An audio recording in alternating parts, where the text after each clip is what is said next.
In the HBO special? Yeah, maybe I'll do the whole one-person show. So That was the lighter stuff in the show. That is bleak, but it's fun. So here's the thing, okay? I've been a huge fan of the podcast. You know this, right? And a huge fan, like, let's just talk. Blow, Joker, you want to go some more, right? You know, Joker was a powerful minute and a half. powerful. Side by side with De Niro. That was wild. But this is a whole new thing. Yeah. Now, you know, I talked about it in the intro. A lot of this comes out of the death of Lynn almost 3 years ago. Yeah.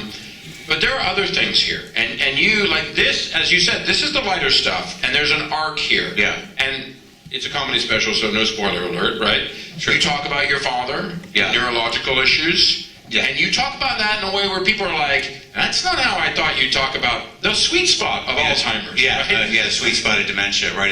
Dementia. Yeah. And then you talk about Lynn. Yeah. And also there's like the way I structured it was very intentional because I've been working that material for almost 2 years. And you know, the idea of talking about grief and talking about the tragic death of Lynn, you know, it was sort of like, well, I need to share this. Like I really thought that it's not talked about enough. People don't publicly address grief, and everybody is going to experience it at some point. And what you know about grief is it's always going to be there, and the sadness of the event was always present. So it was really just a matter of like, how do you not fall into sadness? So balancing the material on top of that and being respectful and also having some heart in it is really tricky, you know, because it took a long time to make that stuff work.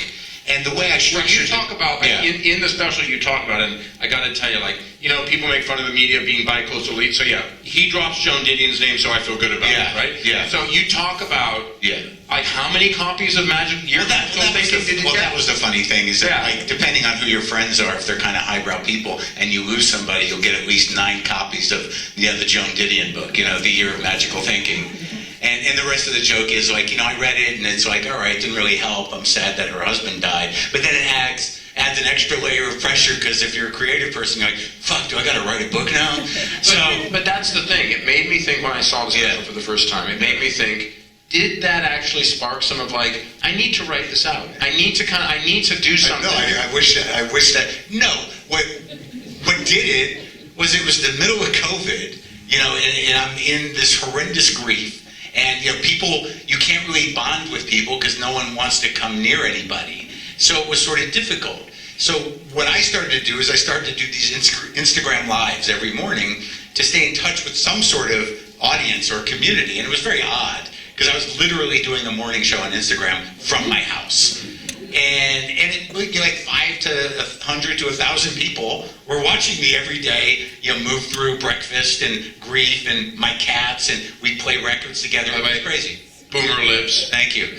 So that started to having the conversation, because all the material is sort of, you know, done through talking. You know, I'm not writing it out, I'm outlining, but I got to get in contact with an audience. So right when I could start doing it, I took it out to Dynasty Typewriter. I did a black box theater down there, and I got a residency going like every Tuesday. The fans knew that I was workshopping, so I would talk for like 2 hours and then start to hone things down. So at the beginning of that stuff, of talking about it, it was really functioning as a way for me to process my grief in earnest with the community. You know, granted it was an audience and they were in masks, but sharing it was helping me. So that's how it sort of evolved. It was not so much about the show, but, you know, I process through stand-up. I always have.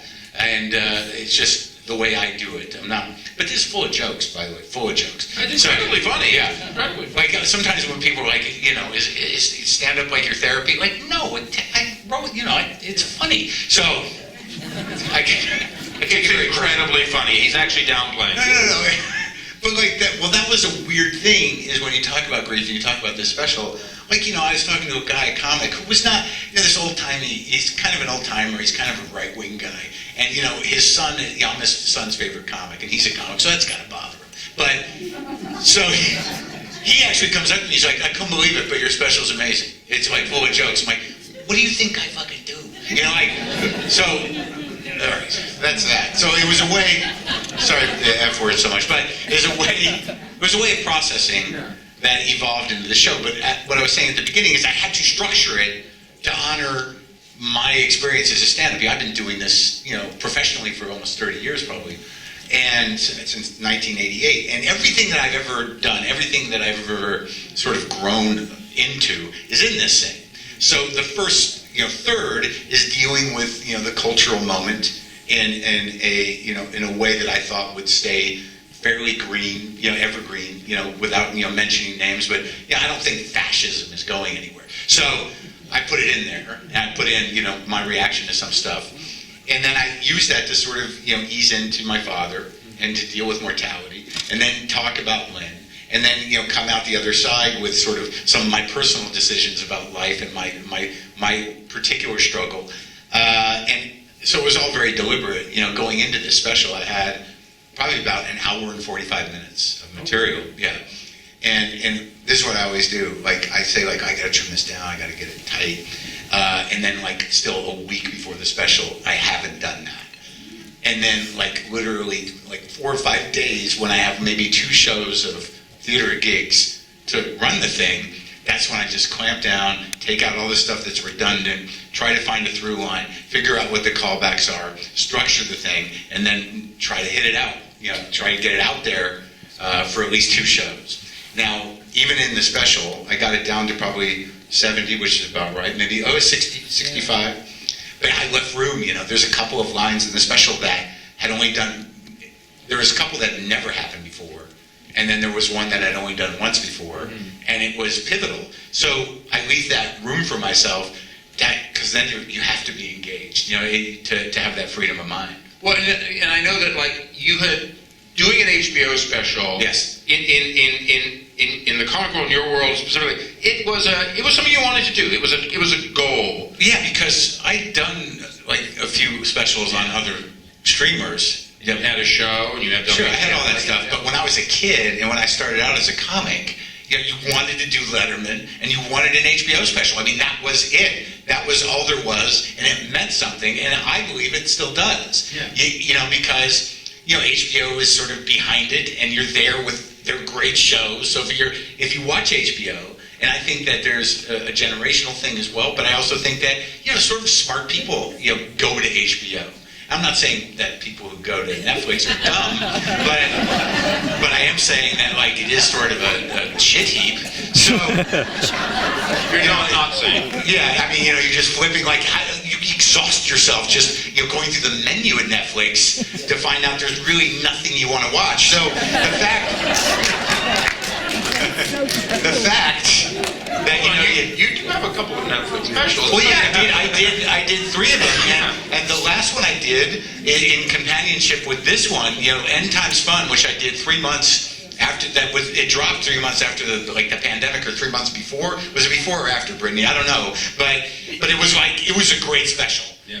And then it's sort of you go on Netflix, it's I can't find my own special, so fuck that. So anyways, the thing about HBO is that, HBO is HBO, and they have the shows that they have are great, and then there's your special, and people are I wonder what that is. And they look good too. So I was thrilled to have the opportunity, because it does still mean something, because HBO is a curated place. Someone's making a decision, has a point of view.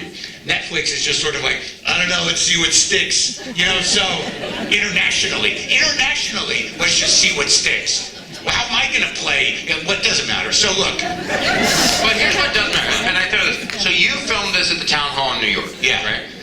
How many nights is this filmed over? There's just 2 shows, one night. Okay. It was kind of funny too, because the first audience was actually too good.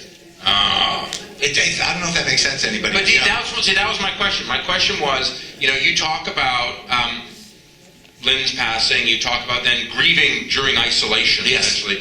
Finding, another outlet besides WTF in the digital world, et cetera, et cetera. But then you start being in front of live people telling these stories. Yeah. For you, I know, I've seen you at Largo play guitar, and you're not even the main guy. You're standing beside someone and playing guitar, right? But for you, the audience is you breathe off, okay, whatever. Yeah. But you breathe off that, right? Yeah. So what was this like for you when you're telling this story and there's the town hall and they're filling, they're Marc Maron heads. They're ready. Sure. Well, I mean, like I toured, like I was doing comedy as soon as you could do comedy. I was vaxxed up and doing it, you know, to master. Like I don't even, like it was very odd during the pandemic. I had this weird feeling about stand-up where, you know, we couldn't do it, right? And there was part of me that thought like, hey, maybe I'm all better, which is a weird thing to say about your job, you know? So maybe I don't need to do it anymore. I don't feel freaked out that I'm not doing it. But as soon as someone else started doing comedy, I'm like, all right, race is on, let's go.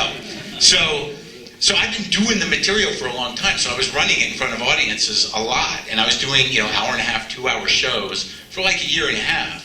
You know, and so by the time I got to the special, it was tight, man, and you know, and I knew what was up. There was nothing rudderless. There was nothing that, you know, because at the beginning there was I'm talking about losing somebody, so there were times where it wasn't funny, and you know, and it just became a support group situation. It wasn't the bigger theaters, but the smaller ones, they feel like that. You know, like where I'd be talking about Lynn, I'd get choked up. You know, how do you balance that joke? Which, you know, is sort of the centerpiece of this thing. I don't want to spoil it for people, you know, about visiting her body the night she passed. I mean, so when I was working some of this stuff out early on, it was still very emotional. Like I said earlier, I had to find that balance. But and I miss her, and you know, she was an amazing woman. I mean, I don't want that to get lost in this thing. You know, tragedy it's just like I don't know. And it doesn't. The special has that depth to it. I want to ask you the last question. Yeah. As you said, you've been doing this a long time. Yeah. You've done it on big screen, small screen, podcast, digital, everything like this. Yeah. Has this special changed you? Yeah. As a comic, as a writer, as a performer? Yeah. And how? Well, you know, you get to this point where, like, you know, because of the nature of what I do, look, I'm not an arena act. You know what I mean? That's just not my... Yet. No. There's just no way I'm going to be that guy. You know, I don't know why. You know, I got into stand-up comedy. I'm not even sure I got in it to be an entertainer. For some reason, I saw it as a means to get to your own personal truth and share something in a unique way. And you had total control of it. You can choose what you do. You know, and it was about being seen and about, you know, making people think about things differently through jokes. And so it was, to me, it was a noble profession. And the last few specials I did, this one specifically, like I really feel that it is the best work. It shows everything that I put into, you know, every stand-up show I've ever done in my life. It's all up there. This is the most full piece of work I've ever done. It's the most grounded piece of work I've ever done. And oddly, despite the topic matter, it's the funniest I've ever been. So, you know. Ladies and gentlemen, Marc Maron. You won't be seeing me on Netflix, I don't think, for the next decade. Hey everyone, thanks for watching. If you want to support my channel, you can buy one of my graphic novels from the link below, or you can buy one of my t-shirts. And also remember to click on like and subscribe.